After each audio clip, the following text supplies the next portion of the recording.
Oh, hold on. Okay. All right, we're good. What's up, dog? Yeah. Oh. Um, Kyle and Corin podcast, man. We haven't done one of these since the Berlin Wall fell.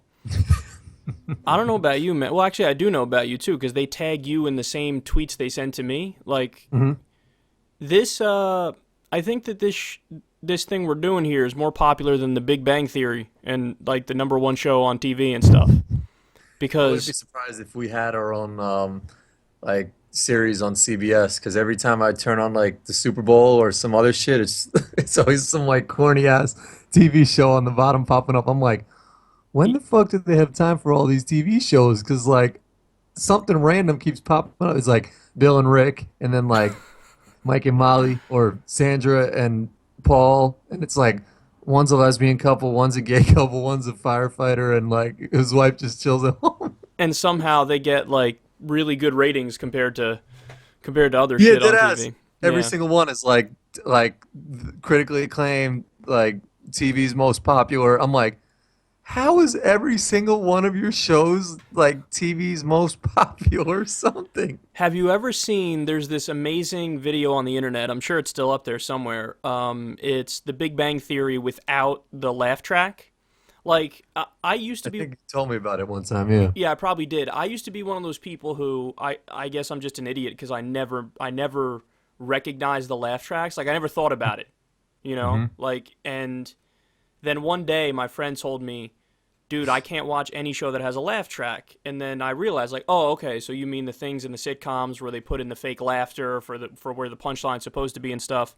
And then from then on, I've noticed it every single time I've ever seen a sitcom that has a laugh track. Now I'm like, oh my goodness, I hear it, and that person was so right, and I can't watch any of these shows anymore. And then when you watch Yep. it without the laugh track, it's the most embarrassing thing you've ever seen in your life. Like it's not funny. And the only thing, hmm like people in middle America and people in the South, you know, who are still part of like polite society, they watch these things with corny ass jokes and they laugh when the fucking laugh track tells them to laugh. And they're like, oh, it's so wacky. Look, a sex joke that's really not even Ugh. that fucking sexual. Yeah, I can't I stand think it shit. was you who told me once, like I don't want some shit like dictating, like telling me like when to laugh, and the fact that like these TV shows do that is just like, no, That it's not that stop. Like funny. if I, Yeah. yeah, if I think it's, and then on top of that, I think like TBS's new slogan is like very funny. Oh, So like within itself, I'm just what are you like, doing? What are you no, doing? now everything you pump out is just like, it's not funny because the fact that you have to tell me that it's funny is just like, I don't, no, no. It's Like their like slogan should just be like TBS, that random Saturday afternoon like movie that like you're just chilling and like old school comes on. And that should be their whole yeah. slogan. Yeah, it reminds me of I always whenever people tell me stuff like that, I think of the Office Space song that we always talk that you know I've always spoken about. I always reference. It's hmm that line in that song, man. I've spoken about it before, but it's real gangsta ass niggas don't flex nuts because real gangsta ass niggas know they got 'em. That's it. Like you can't tell me That laugh. scene is Very hilarious. funny. So ha ha ha. Let's laugh. It's like somebody Family who's Guy like, God. did something about that shit. It was I think they would. It was the show, and then every 2 seconds they had like a pop up. Oh, I'm still thinking about like all the amount of shows that CBS has on. Do you remember that? No, what pop up on Family Oh, Guy? yeah. It was like they were doing the show, and then just making fun of the fact that like TV shows have like those pop ups that come up on the Oh bottom. You definitely yeah. remember it. I think it was Family Oh Guy. no, it was, and it's like Yeah. the whatever Fucksville McGee show and Yeah. giant Yeah. fucking things on the bottom of the screen. Watch this shit. Like fuck Yeah. you. I don't want to watch that. But I Damn. respect like Bill Maher. He got tight one time because I think someone in his panel was like, "Oh, like laugh tracker," and he was like, "No, no, like Oh, he doesn't have one. He doesn't have anything like no, he doesn't have one." And he like someone made a joke like, "Yeah, your laugh tracker. There goes the audience," and he was like, "No, that we don't have that." I thought yeah, I believe that he doesn't have a laugh track for sure, but I wouldn't be surprised if there's like a please clap sign for when he comes out and stuff, and he has the hype Yeah, people in the audience. All those, yeah. for things like that. If you don't have it for something like that, you could it could be a disaster because even if you're like kind of funny, what if the audience just isn't the kind of Well, audience that's that's what, let me ask receptive? you. I mean, like you do comedies, like sometimes. I mean, Inadvertent the shit you comedy. say is funny. Yeah, but it's funny. I mean, but I'm sure there's times where like something's gonna be a punchline. Like No, it's got to be. No? Oh, I okay. never know. In fact, I was talking about this the other day with my friend. I was saying I gave I've given a few best man speeches at weddings, Hmm. and one of them I gave, I kind of just jotted down basically the stuff I was going to talk about. Oh, me and this guy, he's been a good friend of mine for a really long time, and some of it was sentimental stuff. Other stuff was just funny and talking about the different phases. Like one phase he went through, he wanted to bulk up and get big and work out and stuff, and like he overdid it and he ate way too much and he fucking beefed up ridiculous and he just wasn't muscly. He was like just kind of fat and he looked like a beluga whale and he just looked Yeah. ridiculous. So like I'm talking about stuff like that. And what I noticed is the parts that I thought were going to make people laugh didn't necessarily make people laugh. And other Hmm. lines that I thought were just throwaway lines where I just say some shit, that would get like a big laughter. And I'm like, what the fuck? That's so weird that I Yeah. can't accurately predict what the thing is that's going to get a laugh. But I guess that's just how it is. And I think a lot of it is delivery, like how you deliver the line.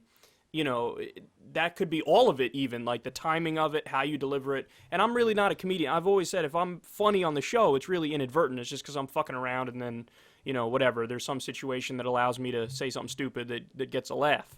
Hmm.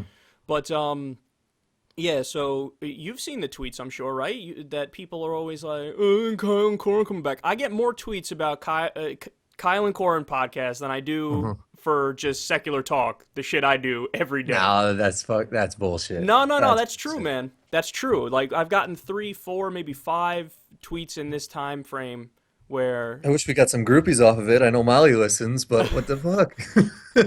that's his fiance for everybody wondering. Um, Yeah, so a lot of stuff to talk about, man. I mean, first of all, we could talk a little bit about the election. I know you've been thinking about that, and we've been texting and Yeah. stuff about it. Yeah, so what are your thoughts on it, man? Well, the funniest shit I've seen so far is just like how much of a like I think you put it out in a tweet, just how much of like a bitch boy Chris Christie is. Oh, with Like Trump, what he just did with that, Trump? yeah, that's such a. I mean, it's a side note to the whole politics, but Yeah, like nah, that is the hilarious. fact that like he was running for president, like he was supposed to be this whole big thing, and it's like these are all his competitors, and then like the fact that now he's out and he's like the drop of a thumb, he's at like Trump's rally, and it's just like get on the plane, good job, Yeah, like that how weird was that, man? I saw that tweet yesterday.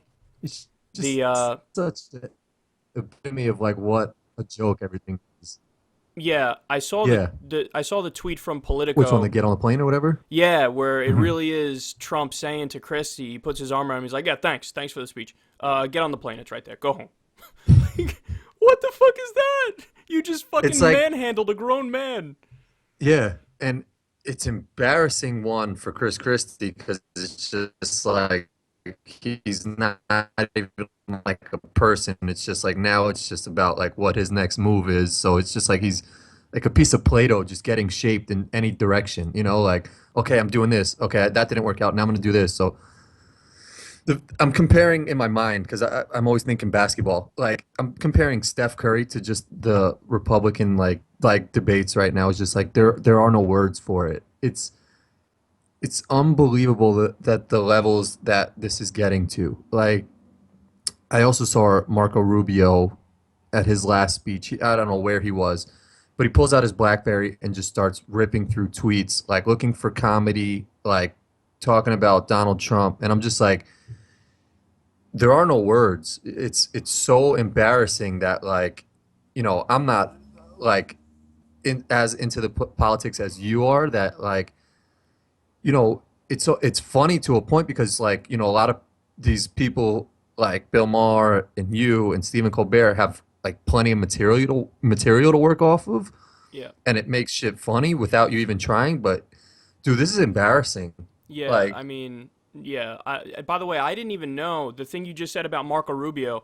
I didn't know, but to me, what that tells me is, I guess him and his staffers kind of took to heart the criticisms that he's Plastic Boy and he's Marco Robato and he's the glitchy Marco bot. So they're like, okay, try to be more off script, Yeah. try to be more. So they're telling him read the tweets and say whatever and do this and do that.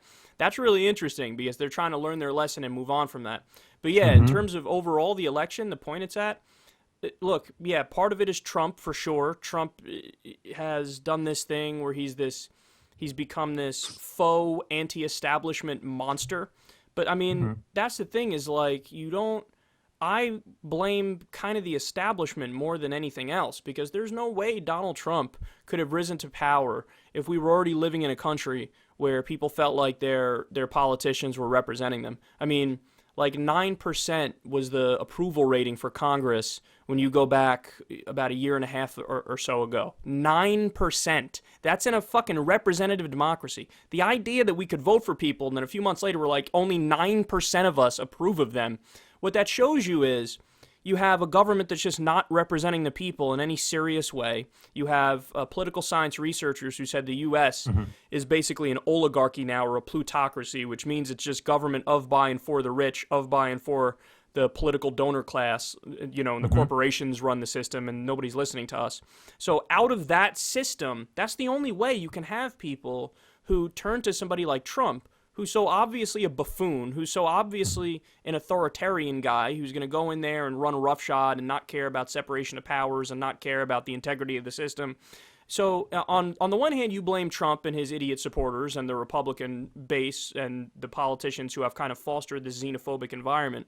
But then on the other hand, not only do I blame the Republican establishment, I also blame the Democratic establishment. Because if you look at people like Bill Clinton and Barack Obama and the Democratic Party, this is a party that, people vote for them and they think they're going to get basically what, European nations have. Hey, we're voting for the party that's going to look out for us, give us universal health care, universal education, good social safety net. And you vote for these guys, and they're also doing corporate giveaways. They're also bought by Wall Street.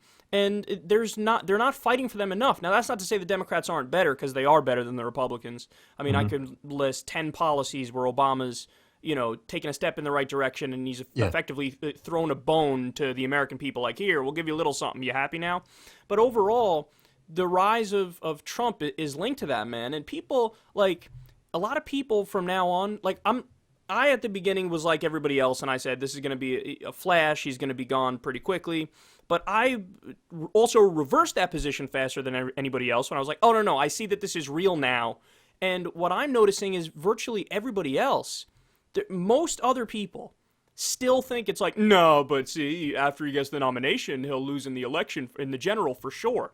And I'm like, what the fuck are you basing that off of? The one poll I've seen has him beating Hillary by 3 points in a general election. He loses to Bernie by 13, but he beats Hillary fairly easily. So when people say, well, no, I mean, then in the general he'll get his ass kicked. But you jackasses said that before the Iowa caucus and before New Hampshire. You're like, oh yeah, one primary and he's done. Some people even said, hey, before the first actual debates he'll be done, or after the first debate he'll be done.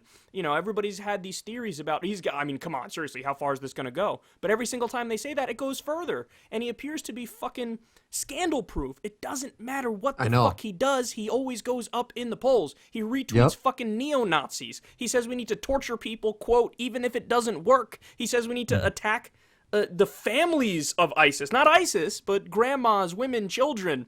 And he goes up in the polls. So it's not like people think, oh my God, Hillary will easily take him down.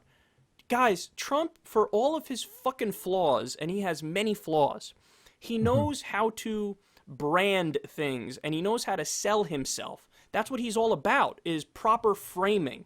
So you don't think Donald Trump is aware of what to do with Hillary when he gets to a general election, where he just keeps pointing out the fact that she takes money from Wall Street, and he'll say, I self-fund my campaign, I'm not bought by anybody, she's bought by everybody, who are you going to vote for? You're going to vote for her? Hey, Hillary, why'd you take the money from Goldman Sachs? You haven't told us yet. Hey, Hillary, I'm still waiting for you to release those transcripts. Hey, Hillary, what's going on here? Now, the thing that's so scary is, do I think Trump is actually going to stand up to special interests? No, of course not. This is just what he's using to try to get elected. But that argument will resonate, and believe me, I know because I got people tweeting me saying this.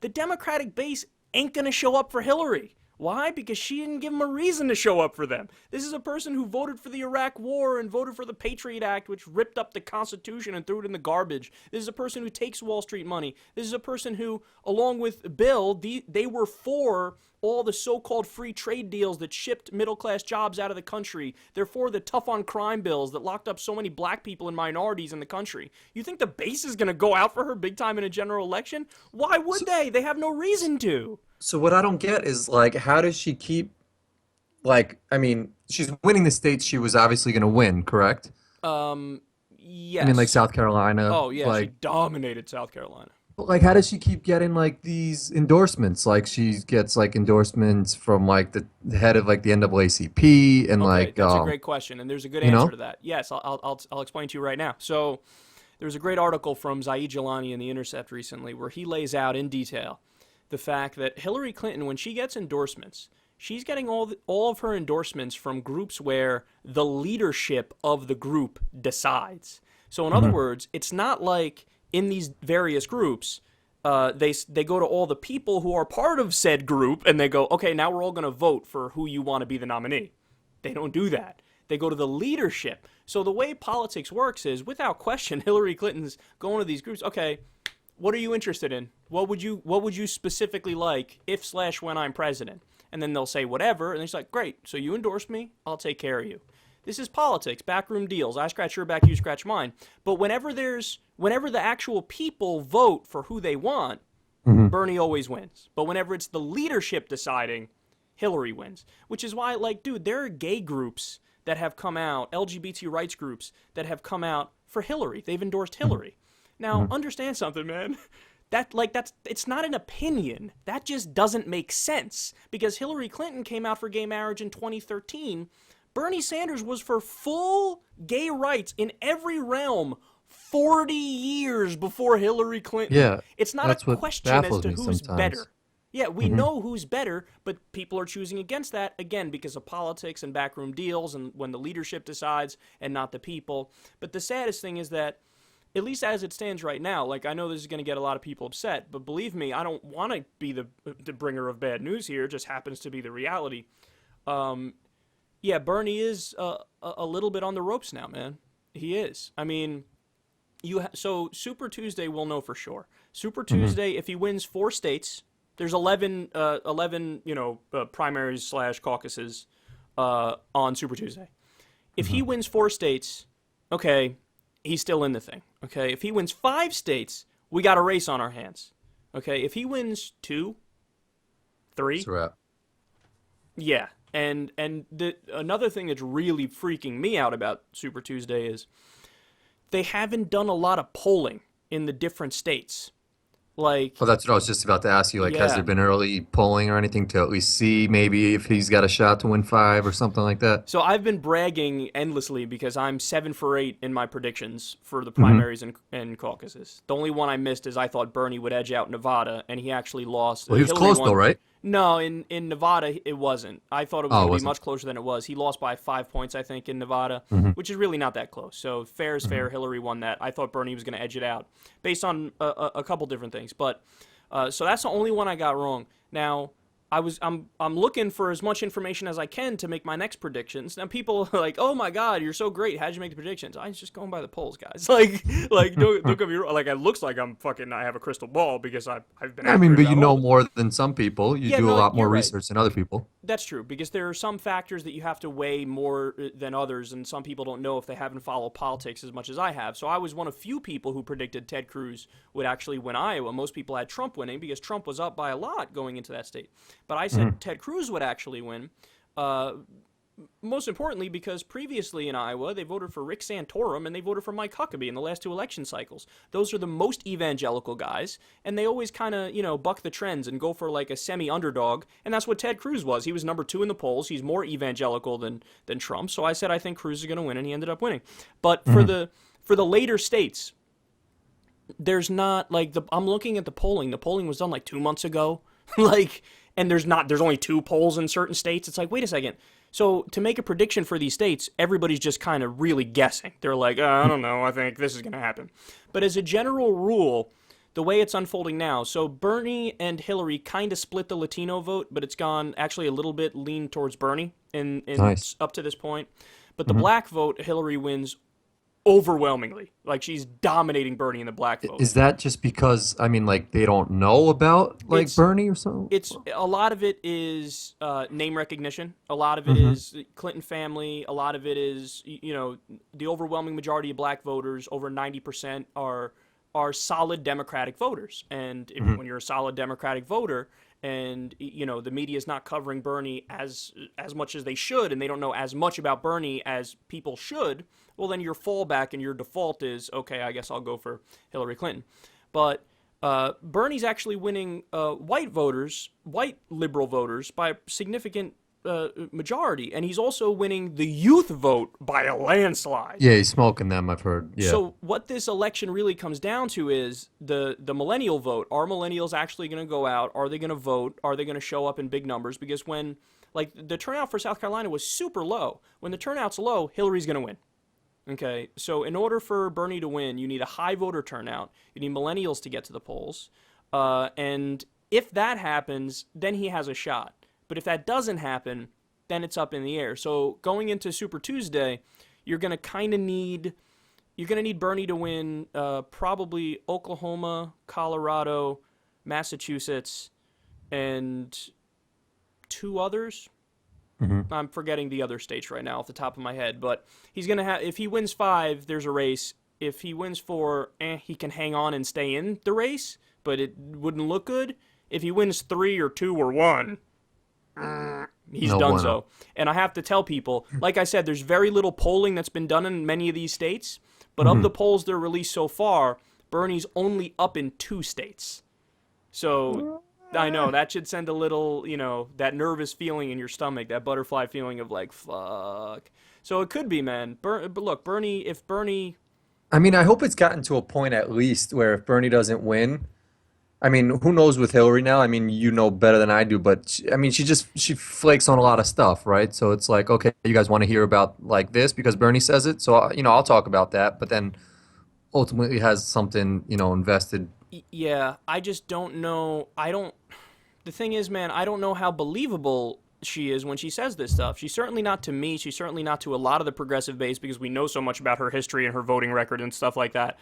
But I always said, and you guys can go back and look at the Secular Talk videos and stuff, I always said that if she were to do the Me Too strategy with Bernie, that's how she wins. So if she goes out there and says, yeah, ditto, everything he said, I agree with that. Because if she does that, think about it. She already has the higher celebrity status. She already has the name recognition. The media is not going to dig deep into her record and really fact check the shit out of it and let people know that, hey, she might be saying the same things, but will she actually do the same things that Bernie would do? Probably not. So because of our shitty media and the lack of fact checking and the lack of looking at the historical record, if she just says Me Too to everything Bernie says, she already has higher celebrity status and name recognition, and that's how she wins. And, sometimes she does that. Sometimes she goes out there and she's like, I'm more progressive than him. Or, yeah, I'm with him on these things. But then other times she says, I'm more moderate. I'm more pragmatist. I'm more center. I can actually get things done. I could do incremental change. When she uses the moderate incremental change argument, that's when she gets her ass handed to her. That's what happened against Obama. She was like, hey, let's be pragmatic. And he's like, no, I'm coming up to the left of you, and I'm going to make people vote for me because I'm going to say I'm more progressive than you. So she's like half closed the door because half the time she says she's more progressive than Bernie, and that's what keeps her, doing She gives well. herself like an out card, I guess. Then, Yeah. where was Obama at this phase? I mean, because he was sort of like the underdog too, right? Do you know where he was at Obama coming had into like one. the Super Yeah, Tuesdays? Obama had one South Carolina.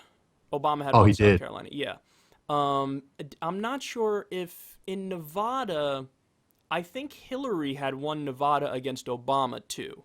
Hmm. So it was weird. The '08 primary was weird because you had, I think it was after Super Tuesday. It was like kind of that's it for Hillary, or maybe it was after March 15th. It was kind of, well, that's it for Hillary. And she hung on much longer when the math didn't even work. Like there wasn't really a path for her to the nomination. Yeah.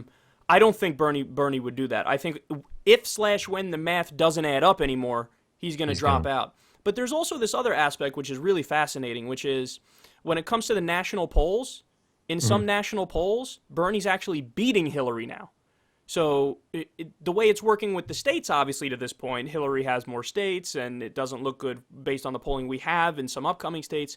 But for the national numbers, Bernie's beating Hillary in some polls now. I think on average, Hillary's still up by whatever it is, 3 points, 4 points, or something like that. And in the head-to-heads, so Hillary versus Republican X, Bernie versus Republican X. Bernie does better numbers, against almost everybody. When it's Hillary versus Marco or Hillary versus Ted Cruz, Hillary versus Donald Trump, Bernie does better. So it's this weird conundrum that we're in. And when people make the argument that, well, vote for Hillary just because she's more electable in a general election, I could not disagree with that more. I could not, because you're going to have, look, when you're running in a Democratic primary, you need to fire off the base. Bernie has the heart of the base. She's coasting off her name recognition, she's coasting off her celebrity status, and she's coasting off her campaign strategy. Bernie's got the heart of the base. So, we'll see what happens. I don't, if she ends up getting the nomination, which as of right now is the most likely scenario, we could be looking at a President Trump. Because, by the way, I got Trump at 80%, 85% getting the nomination. You know what's scary? You need a minor miracle for him to lose. To come out of the Republican side? Yeah, Trump is almost certainly going to be the nominee. So what happens to Bernie Sanders if he does lose? I mean, is it just like he rides off into the sunset type of deal and takes all his ads and people with him? Yeah. I mean, look, there's a question mark. Is he going to come out and endorse Hillary and say, yeah, still vote for her over whatever the crazy fucking Republican will be? Yeah, I think he'll do that. I mean, I think he'll do that, but who knows? But nothing like, it's never happened where he could potentially be like her vice president or something like that. I don't know. I don't think the Clintons would do that. Look, Bernie doesn't have many friends in Washington because Bernie's kind of never bought into the bullshit, corrupt game of make friends with lobbyists, make friends with other politicians, everybody jerks off their establishment dicks with each other. He's always been kind of a principled guy who's like, fuck your bullshit system and your backroom deals and stuff. So he's really unpopular. Like the DNC, Debbie Wasserman Schultz, who's the head of the DNC, like all these guys, they fucking hate him. They might play the niceties out in public with him, like, oh yeah, no, whoever wins from our party would be better than the other party. They'll say all those standard lines. But they don't like him, man. It's kind of like Ron Paul. Ron Paul, who was like a libertarian congressman, he was principled, and being a principled person in Washington, D.C. doesn't go over well because that's the club. They're in the club. And if you have, differing opinions or you really care about the issues, you're going to get ostracized from the club because you're not playing ball. Yeah. I mean, it's sort of scary to almost think that my mind is even like thinking this way, but like a guy like Trump is so confident and such like an arrogant prick that it almost makes you think like, hey, maybe if he was president, like, no, you're not people wrong. would start buying in because he's just so confident in his shit that like maybe shit would get done. See that the thing is, the incredible thing is you're not wrong. So Donald Trump is quite possibly the biggest question mark in U.S. political history, in that you cannot believe anything he says. Like, if he goes out there, let's say on day one, he makes super right-wing arguments as he has, and says horrendous things as he has, you go, damn, okay, that guy's a loathsome dude. But then the other half the time, in the debates and at other times, he'll go out there and he'll say, he argued with Jeb Bush recently. Jeb Bush was like, let's go fight in Syria and fight the Assad regime and the rebels at the same time. So fight on both sides in a civil war at the same time. Nobody wants to fucking do that. So what did Trump do? He went out there like a steamroller. He's like, that makes no sense. That's stupid. If you're going to fight anybody, you fight ISIS. You don't fight the Assad regime. And furthermore, we've been doing this adventurism in the Middle East for over a decade now. What do we have to show for it? Dick. We have nothing to show for it. So we should have taken those trillions of dollars and spent them on infrastructure here at home, Jeb. That's what I'm going to do. I'm going to spend all that money on infrastructure. Okay, so that argument right there, that's just a liberal argument. There's no ifs, ands, or buts about it. That's a liberal point to make. Now, he might not realize it because he's not that bright and he doesn't think in this kind of way, but in his mind, he's like, I'm just going to say this because I think people like it whether they're on the right or the left, and that's true. So he says stuff like that. He says stuff like, when a corporation moves to Mexico. There's this air conditioning company that moved to Mexico. They fired everybody. Under a Trump presidency, I wouldn't let that happen. If they move to Mexico, when they try to ship their air conditioners back into the country, I'm going to slap a 35% tariff on them, which is a tax when they bring their goods back into the country. And I'm going to make it so that they want to stay in the U.S. because it'll save money to keep hiring American workers. Now, that's a liberal thing to say. That's a protectionist position. That's a position that makes sense, right? But the problem is, and this is why the media has been so horrific, it's that, dude, you got to fact check that. You have to say, hey, wait a second.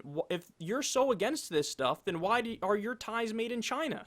Like, why do you have shit made overseas and you're acting like, hey, I'm going to stop this? You can't even stop it for yourself. You're going to stop it for the country? That's not true. But anyway, the point is, he says liberal things. He says conservative things. He says things that fall nowhere on a spectrum. He does insane shit like advocates for war crimes. But the reality is, if he were to get in office, to me, the only thing I know for sure that he would be is an authoritarian, which is horrific, which means he would disregard checks and balances in the system, which means, Well, just like his way or the highway. Exactly. Deal, right? And I don't think any court order would stop him from doing anything. He would run roughshod over that. So, and that's a no-no. You can't have an authoritarian in there because then you're playing, you're playing It's Russian like a roulette. dictator. Exactly. Yeah. You're playing Russian roulette with our system of government. And I don't like that in any way, shape, or form.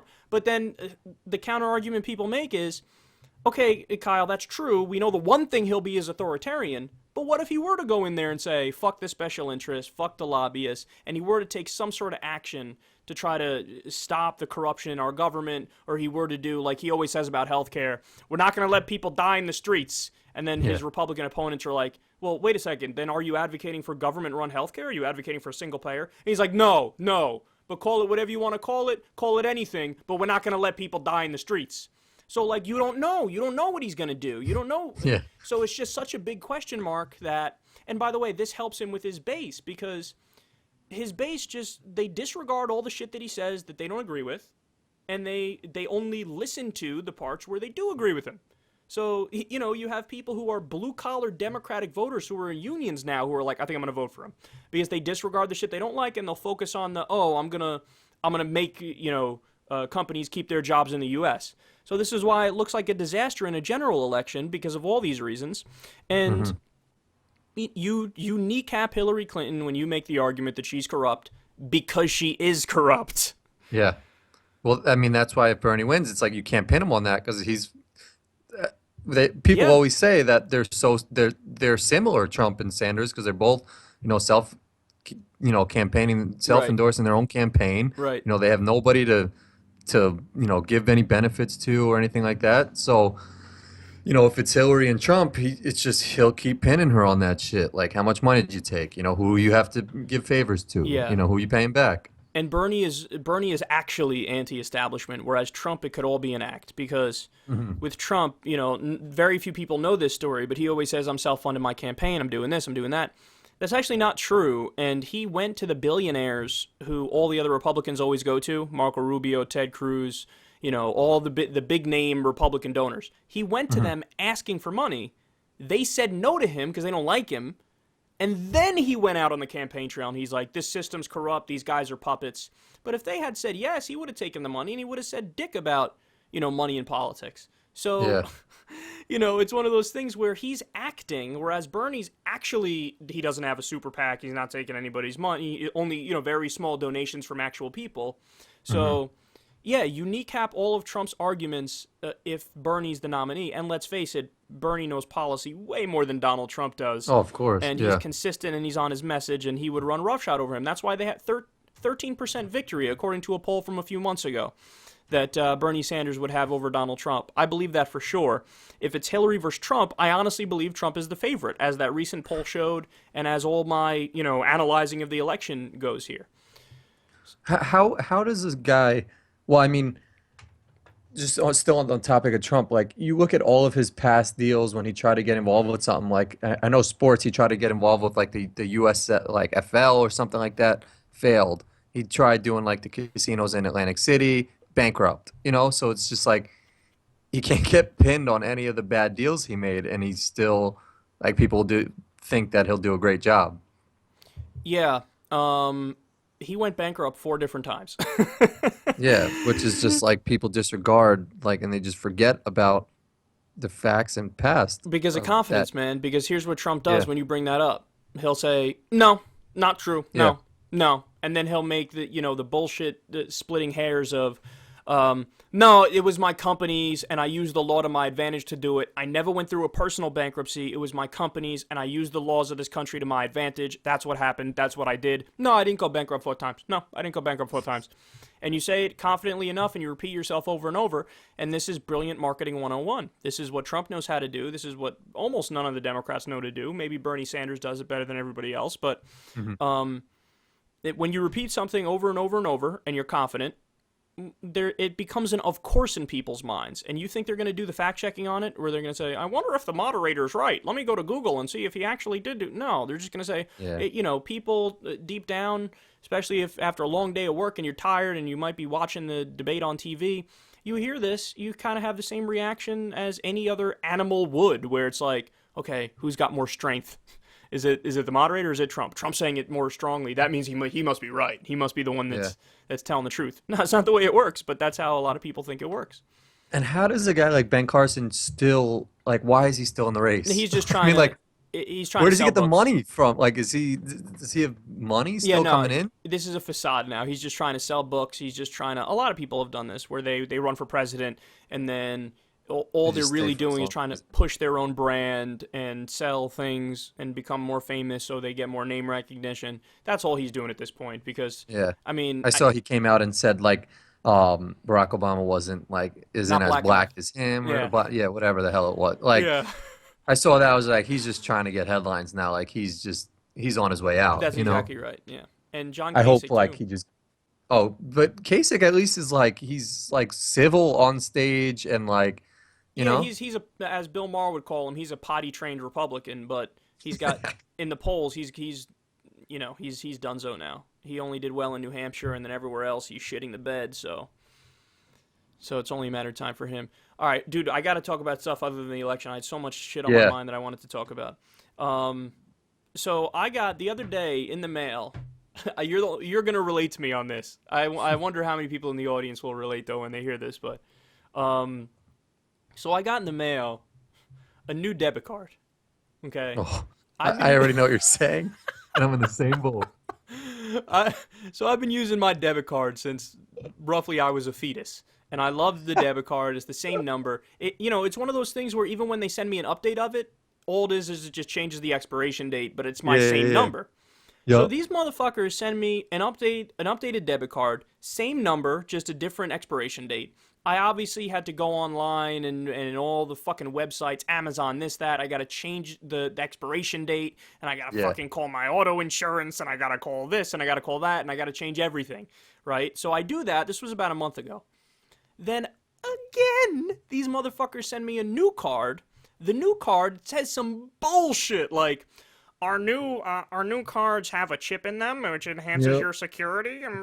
First of all, no, it doesn't. I don't believe you. That's not true. You're Mhm. putting a chip in it for whatever kind of bullshit marketing reasons or whatever backroom deal you cut, where you can track my purchases better and you can whatever. Like there's a million and one other reasons that are not for my benefit why they put the fucking chip in it. But they Yeah. send it to me, and then they're like, okay, this is your new debit card, bitch. You just gave me one last month. Why are you sending me a new one? And it's a whole new number, a whole new expiration date, which isn't even as long as the other one. This one only lasts like 2 years. And they're like, Oh, this is your new debit card now. So I literally had to take an hour and a half of my time. Now, you know me, man, and I'm sure you're in the same boat. I'm a busy dude. I'm a busy mhm. dude. I'm working 5, 6, sometimes 7 days a week. I don't have time for this. Sometimes I barely have time to eat or take a fucking shower. You're going to send me a homework assignment where it's like, all right, now here's your new card. Activate your new card.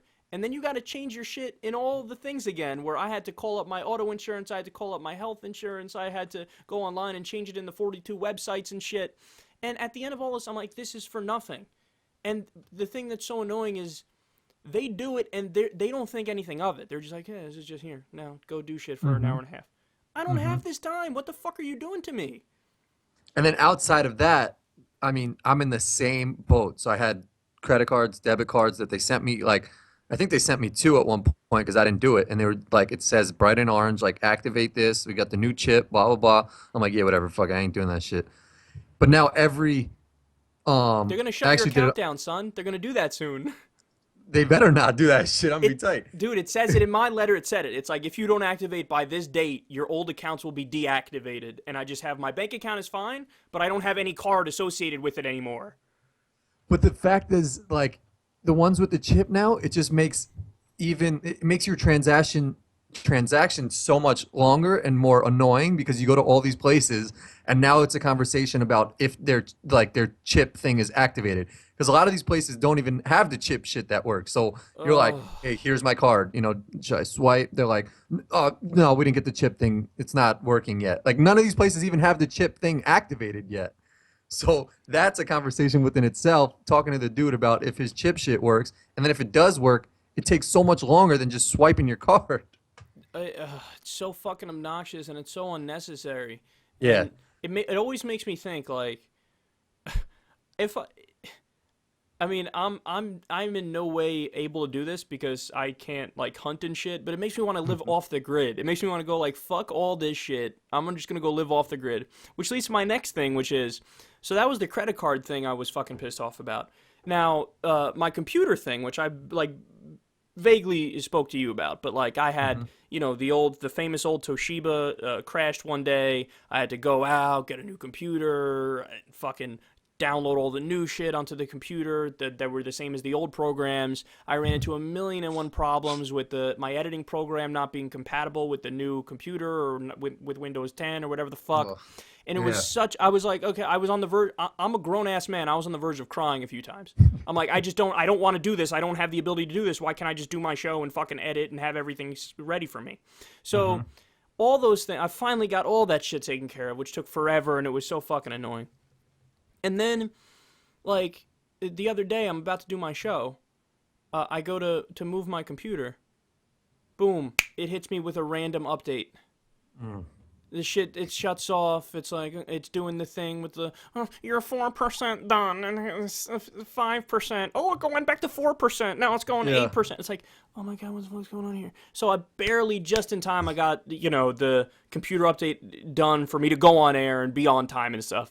But I'm like, how about no? How about you don't randomly update my shit? How about if anything you ask me, and if you ask me, I'm gonna say no and just leave my shit as it is. It I'm not works fine. exactly. I'm not like a lot of people are, and I know there are a lot of tech people who might listen to my show and stuff, and like they're big on computers or technology or whatever, and they like to fiddle with it and they like to update stuff and they like to get the next best thing. That's Mhm. not me. Give me my Mhm. shit, and then this shit can stay just like this until I fucking damn well please to actually upgrade it myself. Don't Mhm. send me automatic updates. Don't do this. Don't leave it exactly as it is. It works fucking just fine, and You know I what don't gets need your me? new shit. You know what gets me tight the most is when you try and open up an app. So before I was trying to open up Skype, and it opened up and everything was working fine, and then it just like closed. And then it like sent me a message. It was just like, "Oh, Skype unexpectedly closed on you. Do you want to send a note to Skype to like?" I was like, "If you know to open back up and tell me a message about how the shit closed, why did the shit close in the first place?" Or just open back up again. Like, okay, Or just open come back up to back. where I was at instead of sending me a message to like, do I want to email Skype to report the problem when nothing's gonna get done? It happened. That happened with another one of my apps too. Like that they always send that shit. It's just like, do you want to send this problem to us so we can work on it? Like, no, just open back up instead of asking me that question and take me to where I was just Yeah. at. And I had to go to Best Buy to get the new computer. It was a last minute thing. I didn't want to order one. Whatever. It was so annoying. But I went to Best Buy. I got the thing. Now I'm not a computer guy, so I don't know all this shit. But my buddy was telling me after I had already purchased it, like, yeah, here's the problem with that. Best Buy now does this stuff called that some people are calling bloatware, where they already download fucking useless programs into your computer that fucks it up big time already. It slows down the timing. It's all screwed up. I swear to God, when I got my computer, it already had like Bad malware on it shit or on a it. Yeah. virus on it or some shit. So then I had to get somebody who knows what they're doing in order to uninstall all the programs that came standard that fucked up my shit. And it's like, what are you doing? And they just do it to Just make give a me a blank slate, like Word, this shit. If I want exactly. to download some shit, I'll put a fucking CD-ROM in and I'll download it. Like, They do it to I'm make so a little extra convinced. money. That's what they Yeah, do of is they course. put all those new programs and they get a check from those companies that want the programs on there. But now, look, me even talking about this, enough people listen to the show where there's people listening, and some other people will go, okay, I'm never buying a Best Buy computer again. I'm never going to buy a computer from Best Buy again after knowing that a lot of their shit has bloatware on it and it fucks up my Hmm. shit from the beginning. In fact, I Hmm. said before, I don't know if you have one, but I'm going to get a Mac and see how I like it because I Yeah, hear it's Mac. simpler and less worries about viruses and all this bullshit. Hmm. So I'm gonna get that and fiddle with it and see if I like it. The only big change for me would be the new editing equipment for Mac, which is different from what I use now. I mean, it's probably better in the long run, but the learning Yeah. curve to learn how to use that editing equipment is going to take some time. And I don't have that kind of time since I put out so many videos a day that it's Yeah. I ridiculous. feel like, yeah, I feel like with the videos, it would be way more like beneficial to you, but it's just that like learning curve, like you'd have to get into the routine of figuring out what works. And also with Mac is just like, I feel like there's so many different applications that like, or there's just like an abundance of shit you can do that almost like, I don't know, for me, I would be like making a video and then I would be like, fuck, like I can make this video super hot, but my capabilities are just like, here's me and here's like a like image behind me, whereas like a Yeah, Mac person would be like, you can like have that image and then you could like insert yourself in that back image and flip it around. Like I'll just be yeah. like, okay. I've gotten mixed opinions on this. I did a poll on Twitter the other day where I Hmm. said Mac or PC. It was overwhelmingly PC won by Oh, a PC, mile really? and a half. Yeah, but then when I've spoken directly with people who I know recently switched to Mac, who were like, Yeah. "No, I like Mac a trillion times more." Hmm. So I don't know, but for what I do, I need something that's, like there's always weird shit with this new computer I got where it's like I don't know why. I don't know how. I don't know if this is just the way the computer was built and it was shitty or if there's some sort of issue with it, though I doubt it because I now have a good antivirus and all this stuff. But when I when I unplug the computer, it legit is significantly slower than when I keep it plugged into the wall to the power source. You know what I'm saying? Yeah, yeah, yeah. That's weird. And it's a new computer? It's a new computer. But Hmm. again, this is what I said. Like when I bought this computer, it already came with bloatware. I swear to God, it already Yeah. had like malware on it or some shit. I had to get malware bites and a Bitdefender virus thing. And like when I did this first scans, it was like 32 things detected, and I had to, you know what Yeah, I'm that's saying? Yeah, it's you're so right. It's probably just companies that say like, "Hey, here's the computer. They don't know any better. I put all my fucking programs in there, so they'll have to delete it and shit like that." And I feel like I'm convinced that that's how it works with the iPhone too. Every time you update, because any person you speak to, they're like, "Yeah, I got the automatic update. I didn't do it yet because, I heard if you update, it slows down the phone or the phone gets shittier." And it's like every time you update your phone, something shitty happens with your phone, or like I try to stay away from the updates as much as possible. But I'm I'd put money on it that every time you upgrade your iPhone, it like yeah. deteriorates something, so you have to get a new one eventually. You know? Yeah, and that's yeah. There's something with like I was saying with my when I had to get this new computer and I had to get all my editing equipment and stuff again. The program I use, it's called Corel Video Studio. It Hmm. doesn't like it didn't let me download the older version of it, which is the one I Hmm. had. I had Corel X6 it was called. They're Hmm. already up to like X10 now or some shit like that, right? Or X8, some shit like that. Hmm. So, I think it's 10 they're at now. But so I downloaded it and then randomly there was super big issues with it, at least with its compatibility with Windows 10. Even when I ran the program in Windows 8, it still was not working right. And then I had to, like, thank God I know some people who actually know shit about computers, Yeah. where he was telling me, like, okay, no, we can get an older version, but we got to do it in this weird way. And then we went about it and got the old version. And if I didn't know this dude, it would have been a wrap. I would have had to get all new equipment. The learning curve would have been longer. Instead of pumping out 8 videos a day, I would have been pumping out 4 or 5 or whatever for over a month until I get everything right or whatever. So yeah, it affects big time. And like the new program was super buggy and it didn't work right. But it was just this thing. It was the only one you could buy from that company at that time. So I was like, well, what the fuck am I supposed to do here? Yeah. You know? Yeah, that's It's It's beyond so annoying. crazy. I mean, I look at it as like, well, just even in politics and everything, I'm thinking about like the World Series of Poker, how how in the beginning of the tournaments, all these regular guys like they'll be sitting in just like a blue like sweater like you're wearing or just like a regular tee, but by the end of the main table, they have all these corporation shits on their Yeah. shirt, so it's just like a computer that like companies or like are just feeding their money to that like piles up on them, and then all of a sudden like their original product gets so watered down by the end of like whatever they're trying to accomplish. Yeah, yeah. There's been some movements in different states to get the politicians to wear those patches to show who Yeah, fucking someone said bought they them. should be like a NASCAR That's right. driver Yeah, with their and that would be awesome because then you'll see who's buying your politicians, you know. But I mean, that would be funny. obviously, yeah, obviously the real thing to do though is to just stop the corporations from buying the politicians by doing clean elections. But yeah, if we Yeah. can't do that, get the fucking patches, man, and let me see who's buying you so I know. Oh, that's why you're pretending change isn't real. You have a big ass fucking ExxonMobil patch right on your chest. That would be great. So there's something. Remember, so me and Corin did a podcast how like a few months or so ago, right? At this point, and the audio was fucked up, so I couldn't upload it. And then we took this long break and stuff. But in that podcast, we spoke about a few things that you guys didn't hear yet, and I thought I'd bring some of those back up because they were both funny and interesting to me.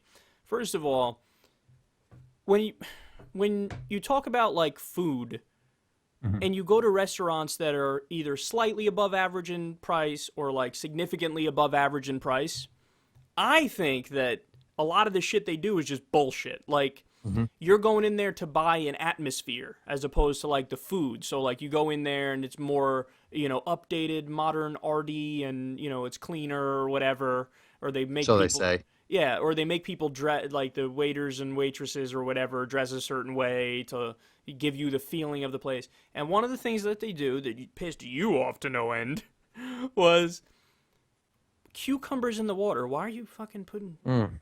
cucumbers in water? That doesn't like they're trying to do something where when you look at your bill and you're like, what the like? Why is it this much? This is a lot. Where your girlfriend or your wife or whatever is like, no, no, no, but there were cucumbers in the water, so like it's There's the no explanation for it. Like anybody you ask would just be like, oh, why are there cucumbers in the water? It's like, honey, honey, honey, do you realize where we are right now?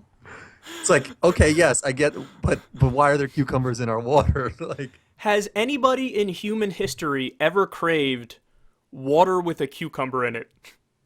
no, it was definitely a dude who was doing like lemons I can get because it's like a little Yeah, refreshing I'll go with that. Yeah, and like it doesn't throw the taste off that much. It's yeah. just a little like flavor. But cucumbers actually have like a distinct like taste to it that just is just like no. And like I don't Yeah, it doesn't work. It doesn't work with water. I've never been like playing basketball or something, and I'm really thirsty, and I'm like, God damn, man, I need a drink. If only this water had some cucumbers in it, it'd be oh great. Nobody's ever said that. And the one that pisses me off more than anything, and this one isn't necessarily just for like wannabe upscale restaurants and stuff. It's just hmm this product that annoys me to no end. Is the chocolates that have liquor in it. oh Like, yeah, I don't like those either. have you ever had one of those when you didn't think it was one of those, when you thought it was just a regular chocolate and you go to eat I it, think so, yeah. And and then you then just get tight. you get the fucking slapped in the face with a strong whiskey taste? Or there were these ones I had recently where it was, I think it's called limoncello inside of it. I Mhm. wasn't I wasn't prepared. I wasn't ready for it. So I take a bite. I had to immediately spit it out. Who does that? That's not a thing you mix. That's not a Mm-mm. thing you mix. Why would you It's the mix that? fucking it's the snob factor that it's just like let's just do the most obscure thing and charge a whole shit ton of money for it because why not? Because it's like a five-star restaurant, you know? Yeah, and there's this thing Italians do where it's I think it's prosciutto and melon. I don't get it, man. Why are you mixing those two things? That doesn't make any sense. My There's mouth's some things like, that just stop. don't work. So they have Dr. Brown sodas, which are off the chains. They have the black cherry, they have cream soda. Oh, But then they have like a celery one that like some people actually like, and it's pretty popular. And it's just like, I mean, maybe it's just me because I don't like it, but I don't think anybody likes that shit. It's just like, why would you like celery soda? I I don't can't get believe it. that that exists. Like, I'm Yeah, fucking baffled that that actually exists it's as a pretty thing in the popular under world. the Dr. Brown shit. No, But the one thing I told you about was Whole Foods actually got in trouble for this because they're like trying to be the next level on yeah, what's new and what's unique, and they're trying to like appeal to like uppy, ritzy mothers and this and that. yeah. So they actually had asparagus water. It was water with a clear bottle, and they had asparagus, like three strands of it, just in the middle of. That was weird what I just did with my in the middle of the bottle, and they charged like $7 for it. And I think it was selling. People were buying it, and then they like there was like a newspaper article or a news report that basically was This just is like bullshit. bullshit. Asparagus water one does nothing for you, and there's no reason why they should be charging you $7 for it. Oh, it's fucking so crazy. And it's like there's other things like this too that are just people nobody really likes it, but they pretend like they like it because it's a thing like that. Like, oh, asparagus water, I'm sure this has so many upsides. I mean, my glucose levels are flat, have leveled out nicely since I started drinking this. Modern art is one of those things, man. I was reading this article a few months ago. There's Oh, this that's true. dude, he was like a student in Sweden or some shit like that. And as the Swedes know, I'm a big fan of them. I love their political system. They got a lot of shit going on. But Mm-hmm. he did this project for his art class or something where he's like, "All right, I got it. I'm going to go into a giant glass box, live there for like 3 days or like a week or something and just be naked." Dude, that's not art. You're a naked dude in a box. Like, Yeah. you're just a dude who's naked, who's in a box, who probably, by the way, gets off on people seeing him naked or in a box or whatever, Mm-hmm. and like being the center of attention. And then when he was in the box, this was a big thing on YouTube and stuff. It blew up where people were. It was on Twitter. It was trending and shit. He was jerking off in the box. So wait, let me get this right. You're doing an art project where you laid naked in a glass box and beat off. No, you're Ugh. just a dude who's naked in a glass box beating off. That doesn't make you an artist any more than it makes me an artist when I take a shit. Yeah. Like, oh, I'm Yeah. taking a shit. If people watch me, is this art? No, you're a dude taking a shit. By the way, I Well, don't want that's yeah. anybody watching me take a shit. I think there are some creepers in the world who get off that. Someone's gonna make a Photoshop of like a cartoon you taking a shit, like doing your show. That'll be interesting. Um, but yeah, art is just like art is what someone will pay for what the hell you're trying to sell. I mean, Yeah. like I remember seeing on, um, I mean, I look at some artwork and I'm just like, okay, what the hell is that? It looks like a kindergartner could just splatter some shit and it'll be Mm. the same thing. But then someone will be like, no, that's Picasso's It's Fifth worth Symphony or some shit. $17 million. Yeah, but then like, and I see on like eBay, some guy will look at his grilled cheese and he'll like have Jesus in it, and like he'll put it on eBay and they'll get like $100,000 in bids or something like that. It's Yeah. incredible because I mean people are dumb, dude, and it's just like they'll go to a restaurant and if they tell you something is like worth $75, you'll be like, oh, I guess so. I mean, this is a five-star restaurant, and you know Tom Cruise ate here one time, but no, the shit. I mean is not worth that much. And when Yep. you leave, you want to revert back to the shit that tastes good. So usually you're like, all right, that wasn't enough. Let's go to McDonald's and get Exactly. like a Big Mac, which costs nothing and tastes banging. Yeah, I think it might have been Penn and Teller. I think Penn and Teller or somebody did this thing where they, in an expensive restaurant, they had people come in and they offered them, I think they called it designer water or something like that. And the idea was they could read on a menu where it gives you the different things. Like one of them was like, oh, this one comes from a remote glacial region in wherever in Alaska where you have sparkling days and really cold nights, and it makes it so that the taste is more crisp than your normal tap water or whatever. So it goes these long explanations that are really detailed to try to make people go Yeah, like, ooh, that yeah. sounds good. And Hmm. then in every single different kind of water that they gave them, with all the bullshit fancy things that they explain, it was all literally from a garden hose.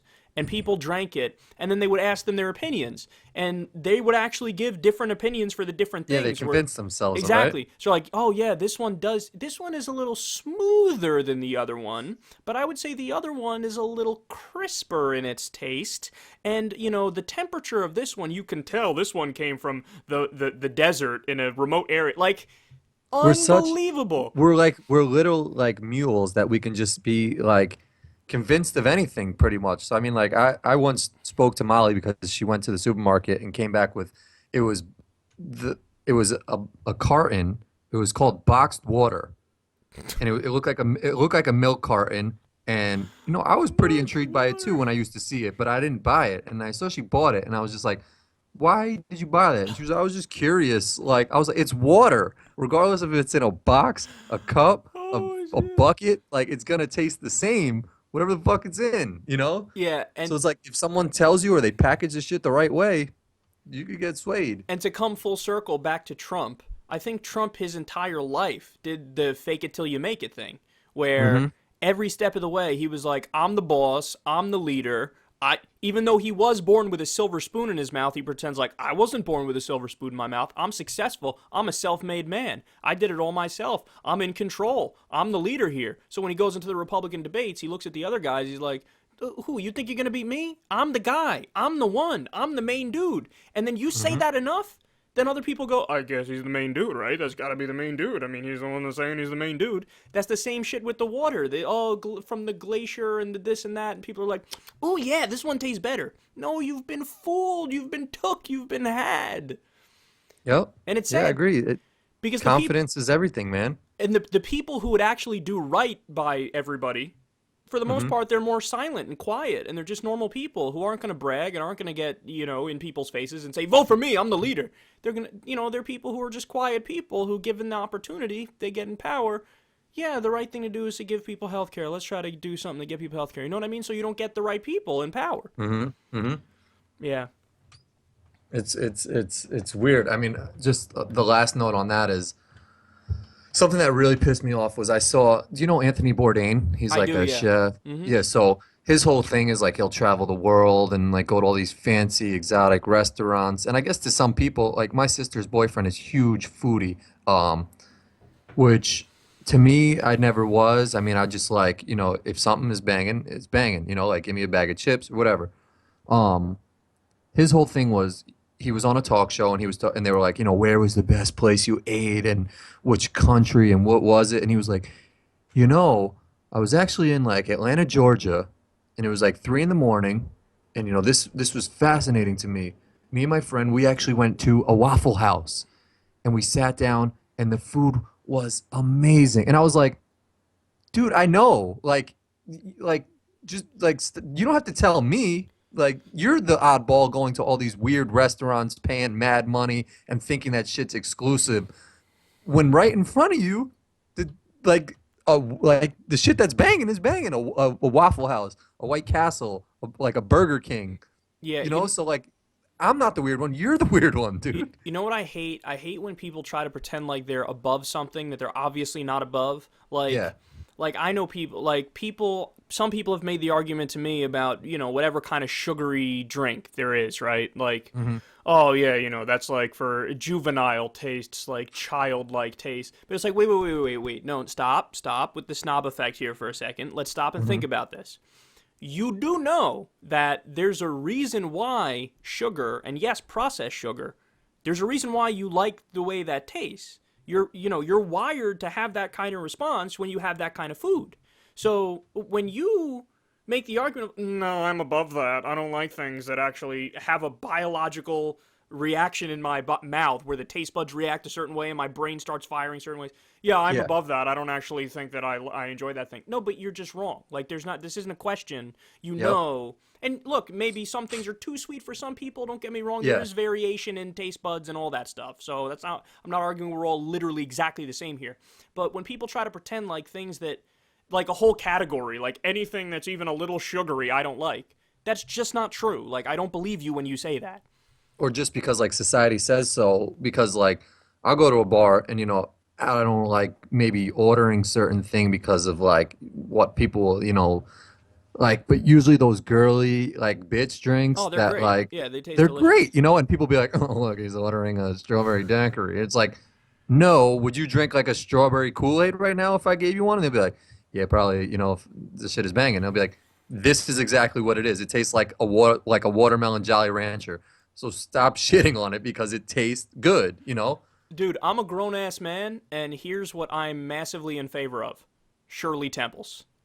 Yeah. Shirley Temples are beyond delicious, and no shame. If I don't give a fuck if you're a 43-year-old man and you're sitting down at a table, you order a Shirley Temple, I'm gonna be like, that's my dude right there. Like if I'm with a bunch of people and um they're like, let's do shots, and then we go to like a bartender or something like that, and he's like, do you want to do this? I remember one time for my birthday, we were taking shots of like some grandpa's dick. Like Oh it yeah. was literally called like your Don't drink this. grandfather's dick. Yeah, like the dude pulled it Old out of the bottom of like granddaddy. a cap. Yeah, old granddad, and it was disgusting. But if he were to say like, hey, here's this, or I can give you something that is like a Jolly Rancher that should like tastes banging watermelony, same exact thing. I'm taking the Oh, watermelony of thing, course, of like course.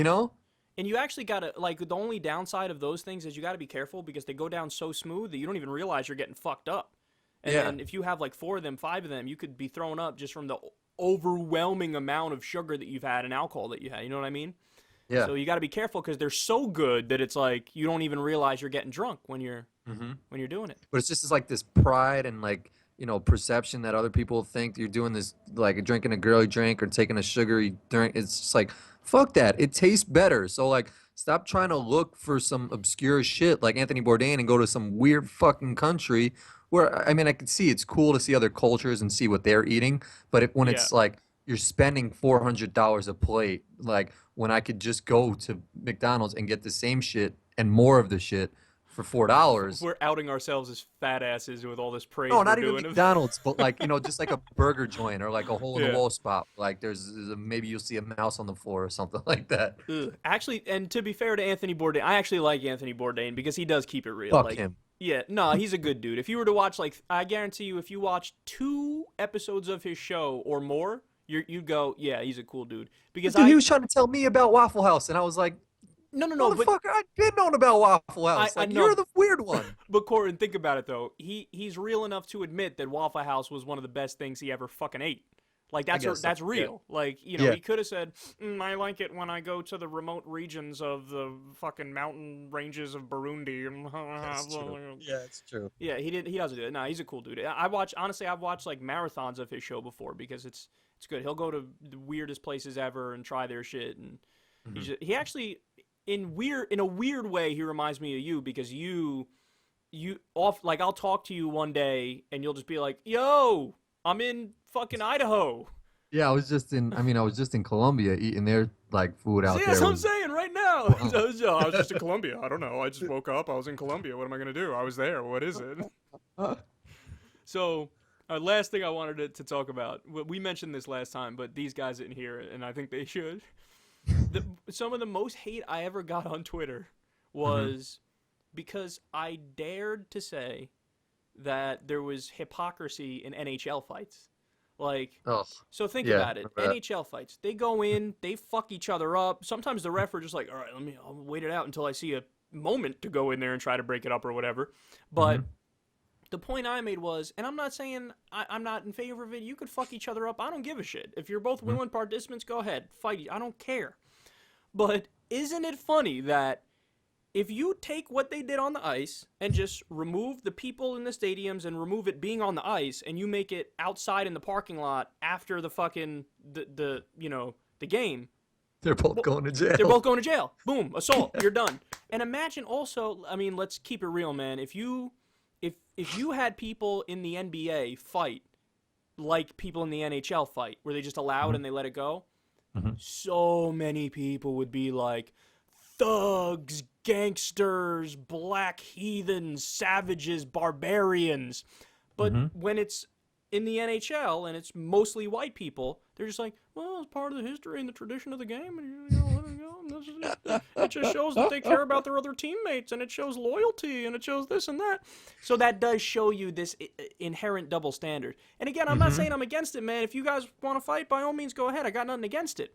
But can we not pretend like it's not weird that you're grown-ass men making probably over $400,000 a year, right? Yeah. And Yeah. and at night sometimes over a game you decide to fuck each other up. Like, you're rich grown-ass men and you're like, I'm going to fight you right now because I'm angry about something. Yeah. You imagine accountants do that, son. So you're an accountant, and you and Bob are fucking at the water cooler, and one of you reaches for the stapler, the other one grabs it first, and then he like shoves you a little bit. Like, well, I was going to get that. I was here first. I grabbed it though, and then they And start then they fighting each just other. like they do exactly the hockey fight. They grab them on the collar and then they just start wailing at each other, wailing at each other, wailing. And then That one person falls, and that's when the office gets involved, and they're like, yo, break it up, break it up. and that's fucking potential charges. But when it's on the Yeah. hockey, what do you mean? That's just part of the game. I don't understand. Dude, and I guarantee you I'm gonna get so much hate again for mentioning it. I'm not kidding. I got more hate off this than maybe anything I ever did on Twitter. Like, Really?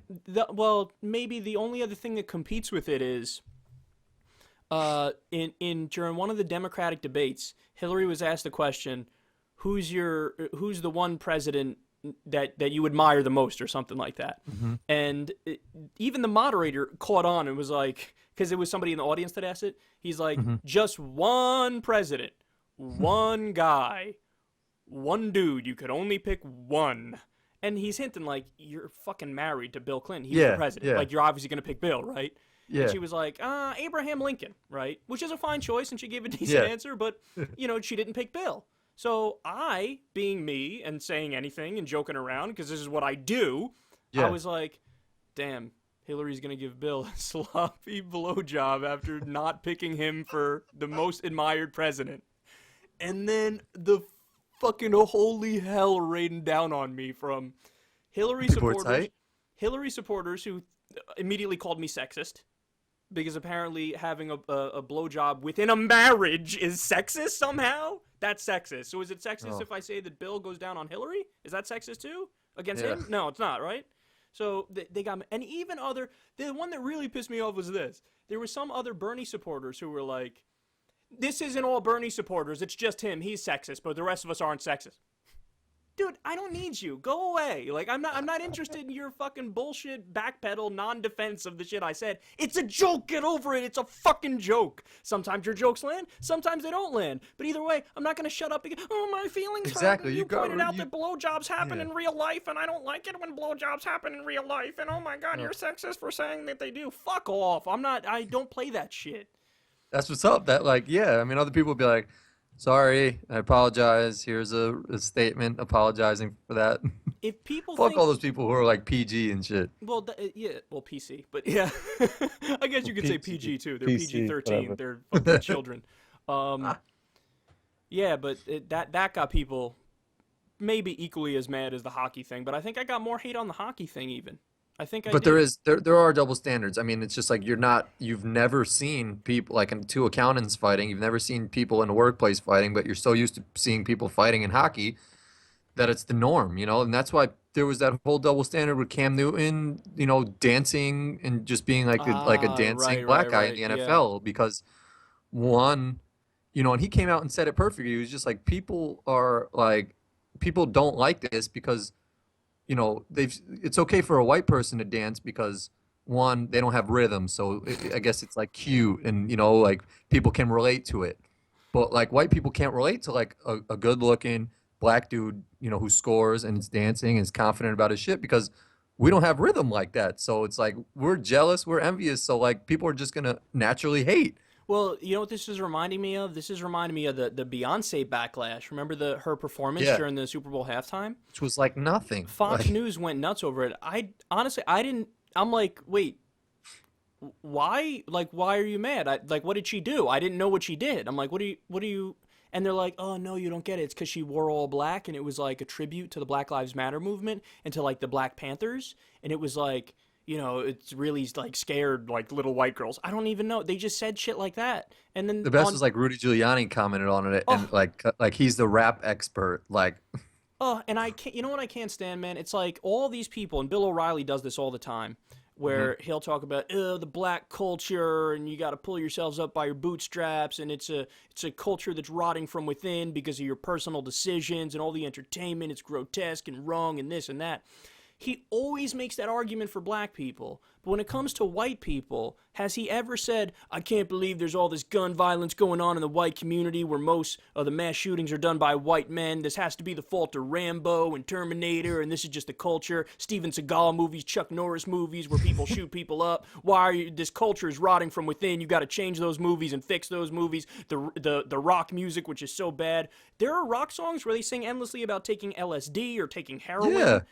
But that's just cool and they're being rebels. But when black people do it, oh my God, this is what's rotting the culture from within. It's definitely not the fact that you had almost all the factory jobs in the U.S. shipped overseas with a series of so-called free trade deals that just outsourced middle-class jobs in the U.S. It's got nothing to do with that. It's got nothing to do with the fact that when you don't have a job and don't make money, then families break up. Nothing to do with that. Blame the individuals, and oh my God, it's your fault, and your entertainers are so evil.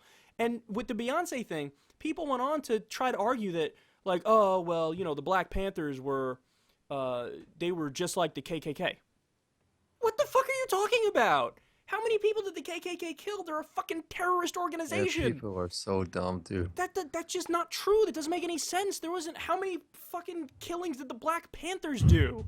Are you kidding me? What? The best thing I heard was, I think it was Bill O'Reilly, was just like, it was after like someone had gotten shot, like driving or something. He was like, when I get pulled over, I stay to a cop, I have a gun, he's like, I reach for my wallet, I pull it out, or like I lift up my shirt, I'll show my gun and tell the cop, like I am carrying a gun.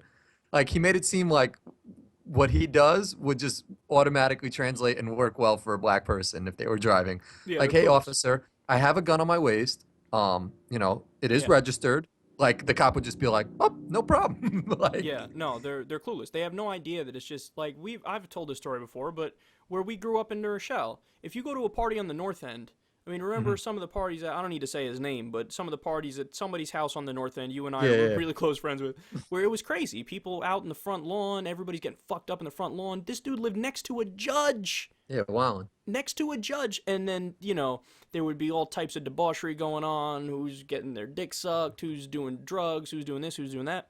Nothing would ever happen, even though he lived next to a judge. But then, if you look at that and compare it to what was happening on the south side of New Rochelle, it doesn't even need to be a party. You could be smoking weed on your front porch. But since the cops patrol there all the time, they're going to arrest your ass because you're a black kid on your front porch smoking weed or doing whatever. And all of a sudden now you got a record and your life is fucking ruined. Because then when you get out, who's going to hire you? And how are you going to make enough money to support a family or do anything?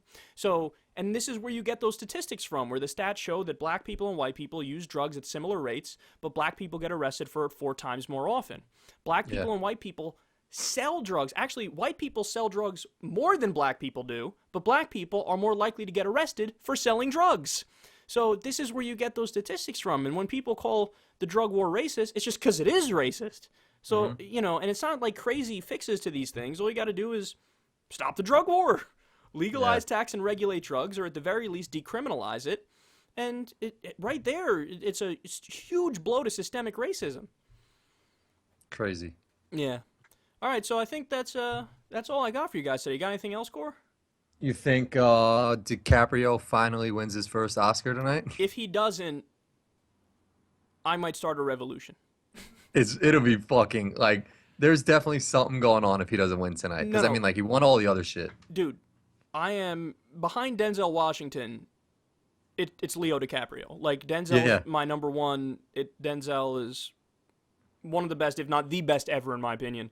And then you have Leonardo DiCaprio. It's a fucking travesty that he doesn't have an Oscar yet. If he doesn't win it tonight, you're right, something's up. Like somebody behind the scenes hates him for whatever reason. He fucked their wife, some shit. Like something happened. I'm curious to see how Chris Rock handles like the show tonight, especially with all like the backlash with like black not being nominated and shit like that. He'll probably rip on it a little bit, but I imagine he does a good job with it. And I have to admit, man, and this actually puts me a little bit. I'm not in lockstep with other progressives on this issue. I actually think it kind of trivializes racism when you make it seem like this is the biggest racial struggle we have. You know what I mean? Like, oh, So wait, what do you one mean by year. What's that? what do you mean? I mean, so 1 year you don't Mhm. have. And by the way, are there no black people that are nominated? None? Zero? I don't know. I mean, there has to be black people nominated for shit. You know, Okay, like so maybe okay, so I don't know all the facts, you don't know all the yeah, facts. Let's just yeah. establish that right up front here. Mhm. But so if I was in charge, would I have nominated some black people? Well, I'm sure there's roles that are fantastic that they did where they got overlooked. So I probably would have if I was in charge. But Yeah. all I'm saying is, if you look at that, is that like the biggest Oh, I tragedy know, in the and world with racism? It's just not. Like if you're, that's the whole thing. Is like Jada Pinkett Smith comes out and she's yeah, like, "We're gonna boycott this and yeah, that, no, and that like we to should be me, so upset." Like, no, there's Flint going on. There's other shit. exactly, exactly. Like That's that stop. that's that lazy kind of liberalism that I hate so much. It's the lazy liberalism where it's like, all right, let's do activism, but we don't know, we didn't read enough and learn all the facts of the shit that uh, really is racism and really is a huge problem. So let me just latch on to whatever the thing is that everybody's talking about where it isn't as big of a deal. Like you said, Hmm. Flint is a much bigger deal. The drug war is a much bigger deal. All these things are, there's racism involved in these things, and it's a much bigger deal. But if you Hmm. latch on to the Oscars thing and you make it seem like that's the biggest fight you have, well, then it's like, whoa, you're just wrong. Like that's not the biggest racism front where we're fighting. There's other ones that Yeah. actually really matter, and this one is just a fucking award show where you get a pat on the head from the establishment in Hollywood. That's not that's That's not a why, like, every time Kanye comes out and he'll say some shit about he gets, he can't get a fashion line because he's, all this and yeah. that. It's just like, stop, dude. Like, stop, Yeah, stop. he's trying to take a legitimate issue and then take his illegitimate thing and Mhm. mesh it in with the legitimate issue.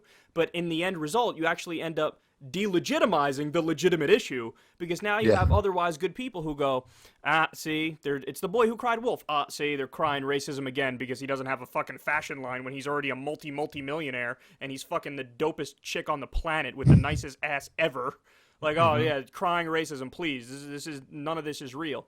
But that's the thing. A lot of it is real, but the stuff that's real is the Flint water crisis, the drug Yeah. war, the statistics on how much quickly and how much more likely it is for a white police officer to kill a black person compared to if a white person commits the same crime. They're much more likely to talk him down and just arrest him and stuff. So I've stayed out of this one because I think they're trivializing an issue that's a serious issue, and I think it makes a lot of otherwise good people go, "Here we go again." Yep. So yeah, Yeah. see, No, that's fine. people accuse me of being too far left sometimes, man. I'm telling you, I've always been. I always say I'm an international moderate. I'm not me far left. There's so many people in the U.S. way to the left of me. Yeah. So and this just shows it right here. All right, man. I'm done. You done? You got anything else on your Yeah. mind or no? No, I'm all good. All Yeah. right, brother. It was fun to be back. Thanks everybody Yes, for sir. listening. We love you all. Peace.